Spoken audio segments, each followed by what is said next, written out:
I came here to show you some parts of our water system. Those are important parts where you might sometimes deal with them. So I'm at small tanks, and as you can see, this pipe coming from the woods, that's the pipe that brings us water from the source that's higher in the property, and we use it through wet season and maybe like couple first months of dry season. Later it's drying, so you can see water is coming inside, and it's filling both of these tanks. And in wet season we are relying only on this water. Unless there is some break in the pipe, we rely only on this water that's coming from the source in the woods. So the setup is like that this time of the year we allow water from two tanks to feed both sides of property. And there are two valves here. This one closes water flow from small tanks to any part of property. And the other one, which is like have crumbled now. The other one, when it's opened, it allows water to go through the pipes and feed the other side of the property where the guest cabins are.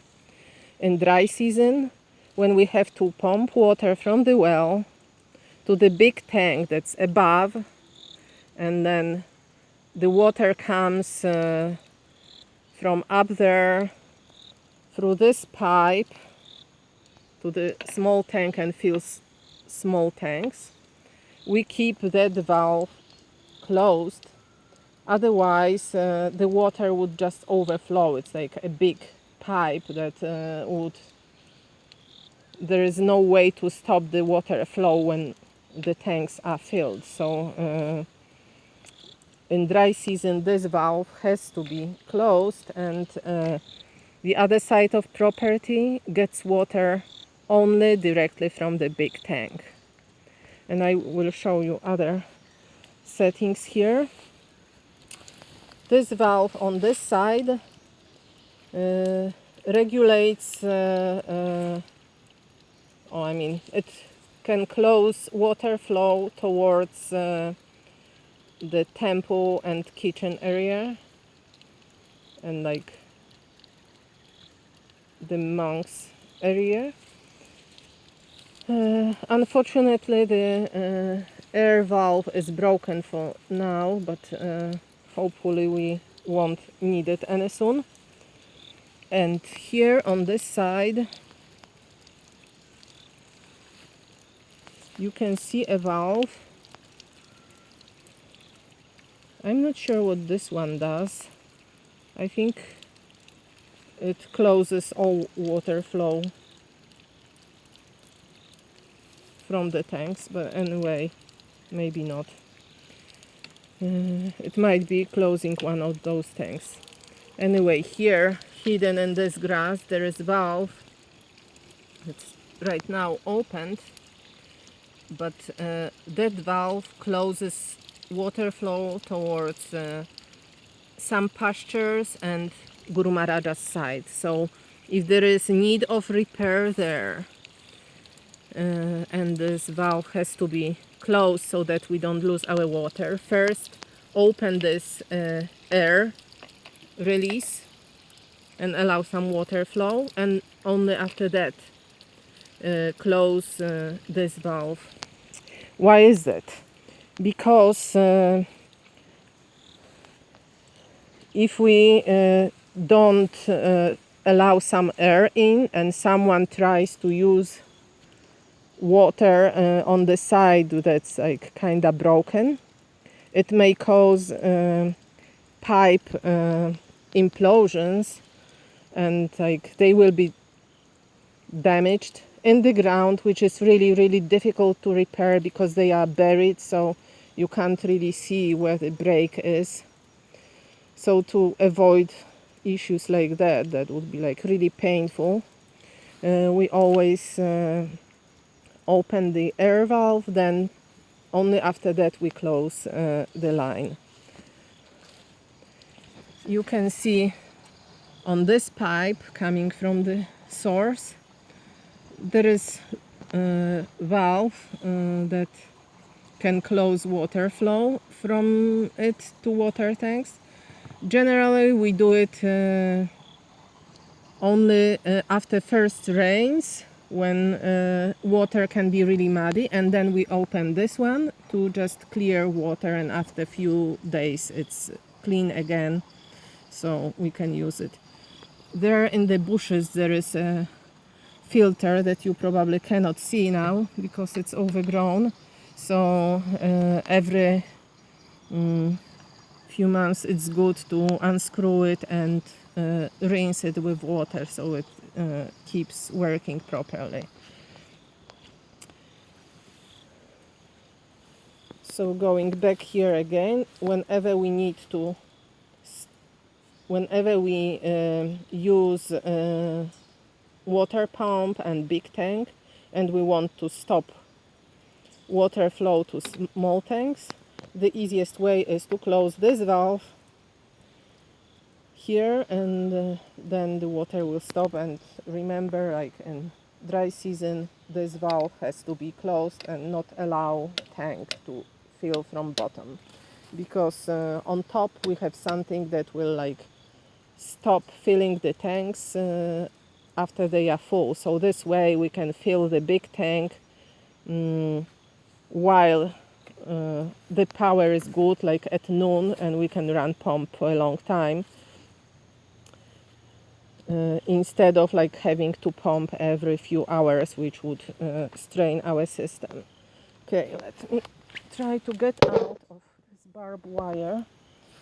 It's protection against cows and horses. And let's go across of those water tanks.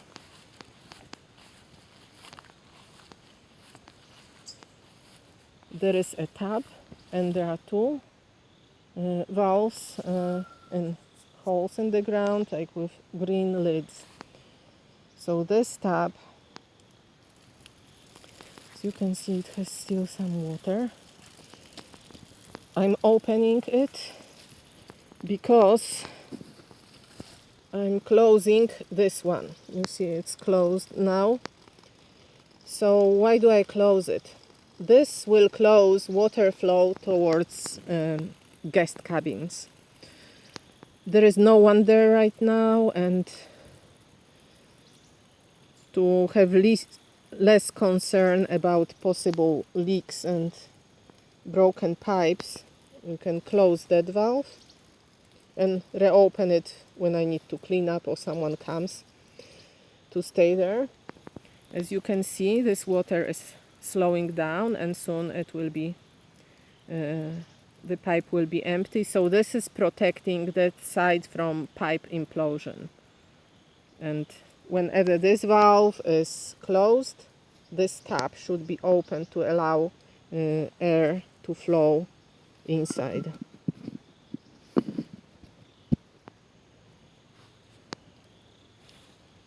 Now, if we go up the hill, which will take a few minutes because it's steep,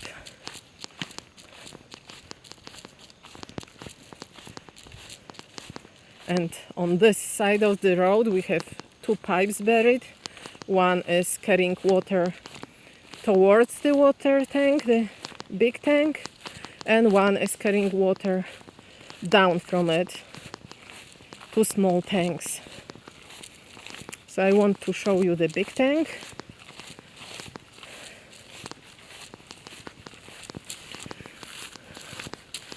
It's overgrown.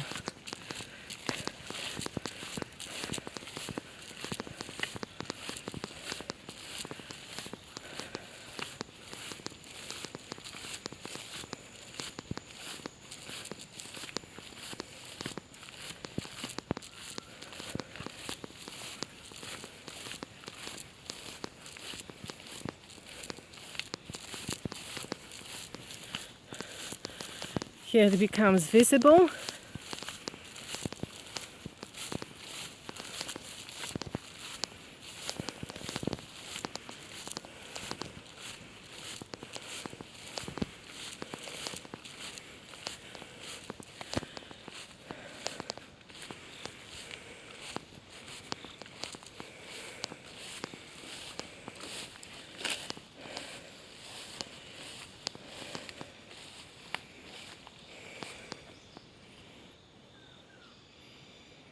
It's a very big tank for 10,000 liters of water, and you see this pipe on the side. That's from where water comes by pumping, and then down here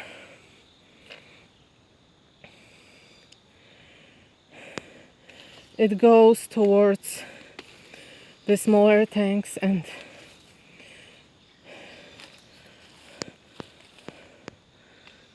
this valve is closing water towards anywhere else. It could be used in case we have break somewhere, and or break like on the in the line that's going towards small tanks. Then we close this one, and before we do, we should open this release valve, like to let the air in the pipe. So first we open this, then we close that valve, and the opening is like first you open the valve, then you close this one to allow like at least some air out. So these are the main things in that spot. There is many of them, but there is no time, and I don't think most of the time you will even need knowledge about it. But the main tanks, it's good to know, because sometimes if something happens, you should be allowed, you should be able to open and close water as needed, not engaging like only couple other people that know how to do it, like Gore and Siam, because they might be busy doing something else or not be on property. So it's good to know.